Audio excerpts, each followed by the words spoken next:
So ever since I decided to relocate to the United Kingdom, many of my viewers have continued to tell me that the British just are not on the cutting edge of innovative spaceflight, or they're not trying to support anything that's on the cutting edge of innovative spaceflight. And I'm here to tell you that that just isn't the case. And I'm going to take this opportunity to prove that to you by sharing a couple of interviews that I conducted at the Ignite Space Conference at the National Space Center in Leicester, and we are talking some very, very innovative and advanced concepts, and not just things that are fancy CGI, but rather bleeding-edge engine technologies that are already being tested right now.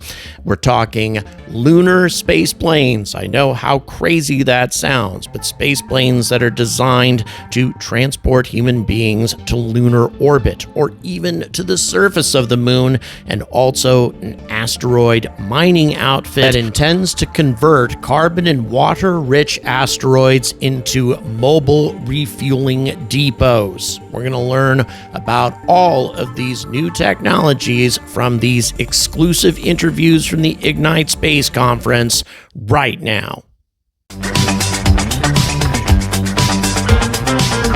Hey folks, here at the Ignite conference from the UK Space Agency. Really exciting things happen here. For those of you who've been watching my channel for a while, you might be familiar with Space Engine Systems and their exciting hypersonic reusable space plane, or whatever they want to call it. But we're going to learn more about it right now. Would you be so kind as to introduce yourself to the viewers? Sure. My name is Dr. Sam Richards. I'm Executive Delegate for Space Engine Systems here in the UK. We have an operational base down in Spaceport in Cornwall, and we're really pushing right now to fill the manifest for our first flights. And we have the capability to ramp up to first flight for our commercial vehicle within the next kind of year or two. This is where we're at Ignite today, and over the yesterday as well, to meet with people and really engage with them for the capability of bringing hypersonic reusable capabilities to the UK, to Europe, but also being a mobile platform such as a plane to other continents as well. So we're very excited to talk to you today. So tell me once again, how do you differentiate your system from the shuttle or from the Sierra Space Dream Chaser? Sure. So the shuttle and the Dream Chaser both launch on rockets, and they get into orbit like that, and they do their operations in orbit.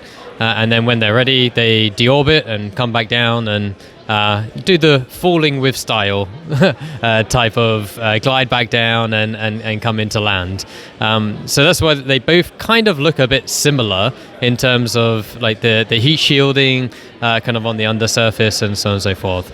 The Hello One, which is the first commercial vehicle offering from Space Engine Systems, this will be a very different mission profile. So where this differentiates is that this plane takes off from a runway. So it's not, it doesn't have a vertical launch ride first. It literally just takes off as a jet. So it's like a jet plane at the beginning, and then it climbs and transitions into the turbo ramjet, accelerating up to about 32 kilometers, 100,000 feet. And that's where the kind of oxygen in the atmosphere runs out and the air breathing gains kind of come short now. So we then transition into onboard rocket engines. Those onboard rocket engines then accelerate the vehicle all the way up to the Kármán line, so 100 kilometers, at which point the bay doors at the top open up, and a second stage comes out. It's an expendable second stage, that's important. So it's a two-stage to orbit solution. The expendable second stage comes out. That then carries on to orbit with the commercial payloads, so satellites or whatever the offering is, at which point the plane can come back to land at the same spaceport that it took off, like Spaceport Cornwall, or it could do like point to point, so as an example, take off from the UK, do a sun-synchronous type mission profile, and then land in Japan. Yeah. So obviously SSTO has had its struggles over the years with a variety of different companies, Skylon being the most recent casualty when we're talking about these sorts of things. Yours is a two-stage system. Do you think this is what's going to be the differentiator that will make this successful? Yes, I believe that is the case. There are efforts towards the SSTO, and it's somewhat seen as the holy grail, is to get that type of solution. But in terms of making a practical headway within an actual commercial offering, we believe that the two-stage to orbit was the easiest pathway for us. Additionally, one thing that kind of differentiates us from a company like Reaction Engines, which unfortunately also fell short recently, is that the kind of Sabre engine has an integrated rocket into the air-breathing engine as well. The R&D on that is extremely complicated, and that's why it's taken so long for Reaction Engines to have a workable engine. We're not going down that route initially, at least, to have an integrated solution.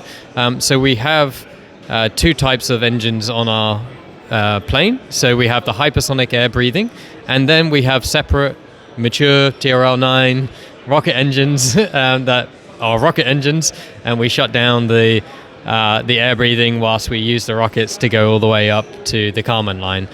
In doing so, we end up with an engineering design that is heavily de-risked, and that it enables greater speed to achieve commercial revenue. Now, the last time I talked to Pradeep about this topic, he talked about the moon being the primary goal, actually, for this system, not low Earth orbit. Tell me more about that, and what is it that makes you guys think that you can actually achieve cislunar missions? Yeah, so you can see the model behind us here. Hello 1 has a 1 at the end of its name, and that might indicate something, and that something is that there are to be subsequent larger vehicles as we undergo the development of the Hello series. So we have the Hello 1, which has a capability of 550 kilograms to low Earth orbit, sun-synchronous, kind of Earth orbit environments. And then the Hello 2 has a capability of about 5,500. So it's an order of magnitude more in terms of payload capability. Now, obviously, that's a much larger vehicle design, and that will come after we do the initial commercialization of the Hello 1 vehicle. And then there's also Hello 3 and Hello 3, the heavy kind of version, if you will, which again has a different mission profile, which perhaps people can check out the website to understand. But that one will have the capability of transporting enough mass that it can actually enable around 3 humans to get to the lunar surface. Now, just to reiterate, the actual plane itself doesn't go to the moon or something like this, right? It's the second stage, and that design will come in time as well. Now, even with the Hello 1 with 550 kilograms, there are certain capabilities with special orbital transfer vehicles that you can actually get to lunar orbit with small payloads. I mean, talking like 20 kilograms, 25 kilograms, this kind of level into a lunar orbit, even with this capability from SSO, right? So from the UK with Hello 1, you could actually get to lunar orbit on the scale of 20-25 kilograms to lunar orbit, which is like CubeSat size, right? Yeah. Impressive. Last question. What are your plans for Britain, and why is Spaceport Cornwall on your list of spaceports to operate out of? Yeah, Spaceport Cornwall is one of our global bases. We have obviously the Canadian parent company is in Canada, which is where a lot of the engineering effort is focused currently. We have capability in the US as well. Through we're doing a Hello 1X, which is like an experimental. It's a tech demonstrator just to prove the engine. And then in the UK, this is where we're trying to kickstart the Hello One commercial offering. And the reason that we would want to try and target the UK for that, in particular Spaceport Cornwall, is because of all the investment that's already gone into Spaceport Cornwall from the UK government and from the Cornish councils and the local community there. The facilities there are ideal for our solution. The airport is ideal for our solution. The runway length and so on and so forth. It was one of the old shuttle landing emergency sites, you know. So it's ideal for this type of mission profile. And one of the key aspects of doing so is that we can capitalize on things like the Virgin Orbit mission that came previously, working with the CAA, the English version of the FAA, and other regulatory bodies to try and understand and accelerate the pathway to first flight. Currently, it's a very positive engagement that we've had with those bodies and regulatory bodies.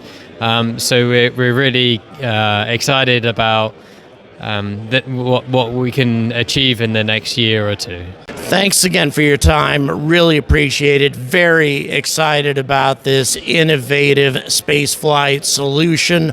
All the best to you. Yeah, thank you very much, and thanks for having me. All right, folks, the interviews continue here at the Ignite conference, sponsored by the UK Space Agency, and we are here with Blue Trajectory.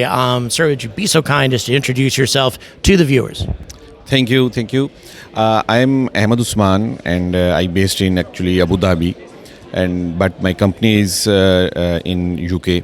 So Blue Trajectory is actually working on asteroid mining and extracting water and using a sustainable and cost-effective solutions to provide a fueling system and a refueling station on space. Well, thank you. This is a big thing that a lot of people talk about, fuel depots, although usually the discussion is about bringing the fuel into orbit from Earth and fueling up a depot there. You want to use asteroids. Where's the advantage in doing that? Actually, we first focusing on near-Earth asteroids, which are more viable candidates, and a lot of C-type asteroids, which is called as carbonaceous chondrite asteroids, which are rich in water. So we are looking for a potential candidate right now, that where we build a fueling station. So first of all, the proximity is a most advantage for the doing this fueling station on asteroid. And secondly, it's type of a pilot project for us, that we will build a asteroid refueling station on asteroid, and then we go for the further Moon and Mars. So the most important thing that we believe that we have very good potential of water molecules available in regolith of asteroids, which we call glass beads derived from solar winds. So that is actually our the technology we are using to. There are some hydrogen ions available in those glass beads. So we use, and when they interact with the oxygen in the regolith, then they form H2O water, and we then split that water into hydrogen and oxygen as a fuel of or propellant for the rockets.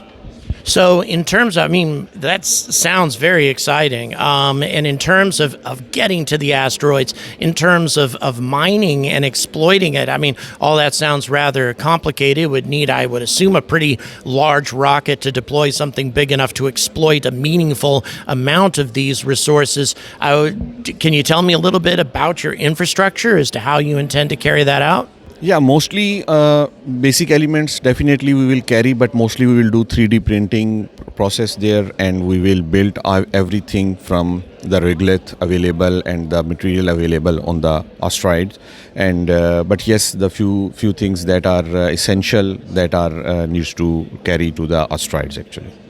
Now, in terms of targets, you've talked about target asteroids. The big one that's been in the news lately is the 2024, and I forget the rest of the letters and digits following that, but also Apophis and the threat that it theoretically represents. Is Apophis a C-class asteroid, or would an asteroid like that be useful to you? Are near-Earth asteroids actually more of a benefit to mankind than a threat? I always see the positivity in this structures, and I find myself always that these C-type carbonaceous chondrite asteroids are a wealth for the human beings, and we can utilize if it properly. Then they are most benefited thing in the space available everywhere. But the main thing that the problem a lot of asteroid mining companies are facing, and up till now there is no success, unfortunately. The big names are not able to achieve the targets, and that is why the investors have less trust on the asteroid mining companies, and this is a truth actually. But what I say that if we go behind 5-6 years back, then we find a lot of people are asking about and telling about artificial intelligence, but there is no actual parameters or actual benefit we can see until OpenAI came and we started ChatGPT as a layman. So then things are changed, the full scenario is changed in artificial intelligence, then race started, and then DeepSeek came, then cost effectiveness came, and all things are changing with the passage of time. So in same like in this space sector, the main hurdle is cost effective solution for the space travel. And if any single startup can bring the solution for cost-effective solution, then it totally changes the scenario and dynamics of space sector, and a race of space technologies will start. Yes, right now there are a lot of hurdles because of the expensive and expensive travel and cost of the payloads, but definitely the way. Like if you can see here, we have a stand of lot of startups, young people are there, and they dare to come into this field. So this is very impressive, and one day I'm very much sure that one day that we will, any one of us will be able to achieve the target, and then everything will change like artificial intelligence. And before, I must say that we are thinking about AGI after 30 years, 40 years it will come, but now it is. Right now, we are going to achieve that AGI. Fantastic. So, last question.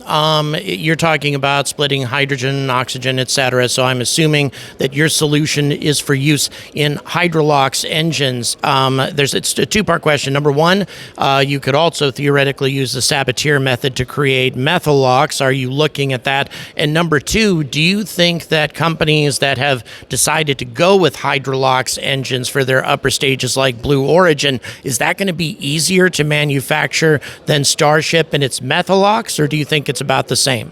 Actually, once we have started the company, we have different approaches, and I will say you that like any other startup, we are going through an evaluation process. Every day, every new things come into our minds, and new thing we come to into our knowledge, and we are continuously changing our technologies and our visions, and based on those things we are updating our processes. So yes, before we are thinking like this approach, but now actually due to some limitations in this area, we are focusing some very different approach that I would like. I will not discuss here, but yes, we are working on a very unique solution, contrary to this one. Fantastic. So you could do methalox and hydrolox theoretically. Is that what I hear you saying? Yeah, correct. You are right. Fantastic. Well, thank you very much for your time. Very excited about what you're doing, and I wish you all the success in the world. Thank you very much. Thank you, sir. Thank you.